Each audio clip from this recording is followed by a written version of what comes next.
Cashish here again. Today I'm going to be showing you how higher temps will affect your boost clock. Now, the higher the temp, the lower the boost will be. Now, keep in mind though, we will be nowhere near thermal throttling. This is just what happens when you use GPU Boost 3.0. As you see here, our GPU core clock is 2037. I got an overclock on it. Plus 170 on the core clock. A little bit on the memory. Well, a lot bit on the memory.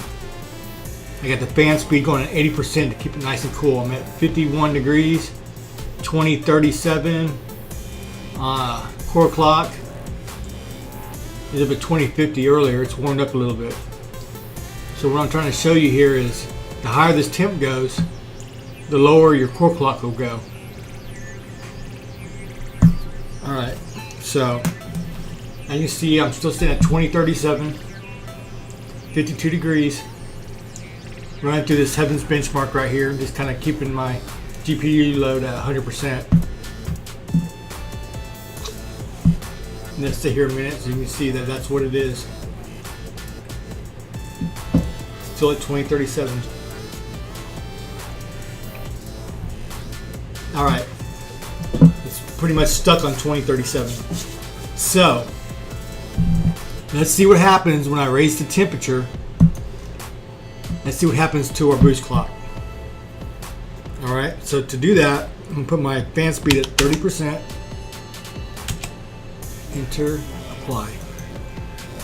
Now, I did this earlier and it made my temperature rise to, it took a while, but it took my temperature to rise to like 73. That's where it kind of settled in at with 30% fan speed. And 73 degrees still isn't anywhere close to thermal throttling. I mean, we're still 10 degrees away from that. I think the Pascal cards made thermal throttle at 83 degrees. And I'm not going to get anywhere close to that because this is not thermal throttling that's going to happen. This is just, you know, GPU Boost 3.0 doing its work. That's what it does. And it's affected by the temperature.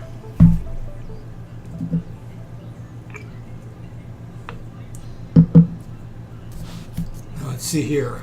Okay, we're getting up to 60 degrees. And now you can see I'm already starting to dip below 2000. Below 2000 megahertz on my core clock. It's back up now, 2025. But it will, as this rises, this core clock will drop.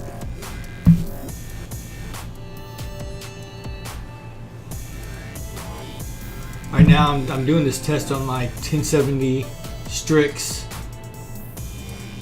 GPU.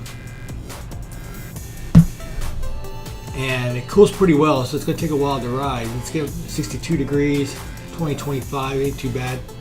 But once it settles in, you're going to notice that it's going to spend a lot more time below 2000 than above it.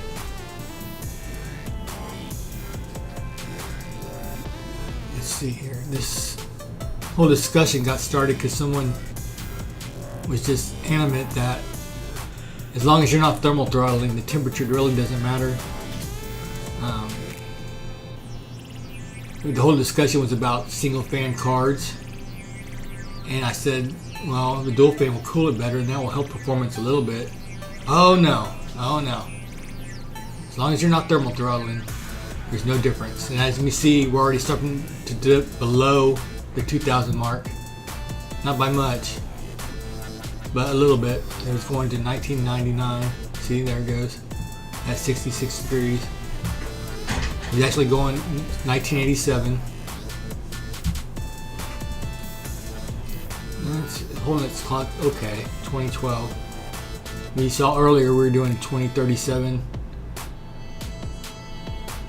We were pretty much stuck at 2037. See, we're sitting at 66 degrees, 67 degrees. Alright, it's holding this clock pretty well. Let's see how it does when it settles in. Now, before I did this, and these clocks over here that I have, it's not really, you know, it's not overclocked that much, and these are solid. As long as I run in my fan curve, my custom fan curve, or if it's on auto, it'll do fine.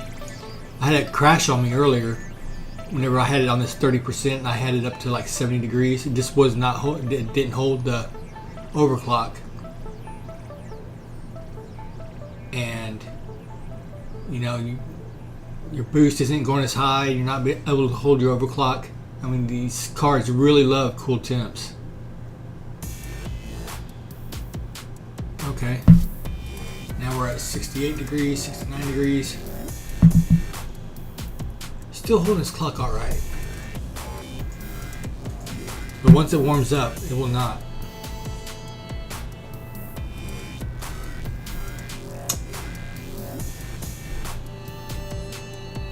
There we go. 1999, 1987, 1974. So at 70 degrees around, it'll start dropping. See, 1987. It's going to start spending more time under 2000 now. 1987. So temperatures do matter if you want to keep that core clock up. 1987. See, now we're not even hitting 2000 anymore. We're at 70 degrees. 1987 megahertz. Yeah, we haven't been over 2000 in a while now. And a lot of people run their cards at 70 degrees. And, you know, 70 degrees, it's fine. But you're going to lose, you know, 30, 40 megahertz off your boost clock. 74, 87, 74, 87, you know. 34, you know, 30, 40 megahertz really doesn't add up too much in the long, you know. If you look at the overall picture, I'm talking about maybe 1 or 2 frames per second. But to say it has no effect at all would be wrong. I mean, if you're paying for an overclocked card with 40 megahertz out of the factory, and you put it in an ITX case or something, or you got one of those blower style coolers, you're gonna lose your boost clock. All right, so here we are at 1987, 1999 at 71 degrees. So let's go back in here and put the fan speed back up at 80. Apply that. Okay, you can probably hear the fans ramping up. Start cooling this card off. Okay, we're back down in the 60s. 68, 67. Okay. Now this core clock will start going back up again.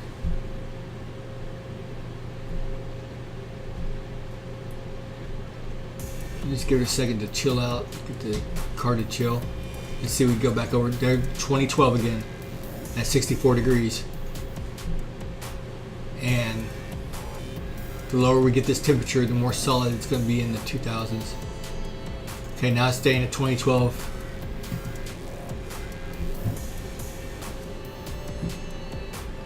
At 62 degrees. And we let it chill down more. This core clock will rise even further.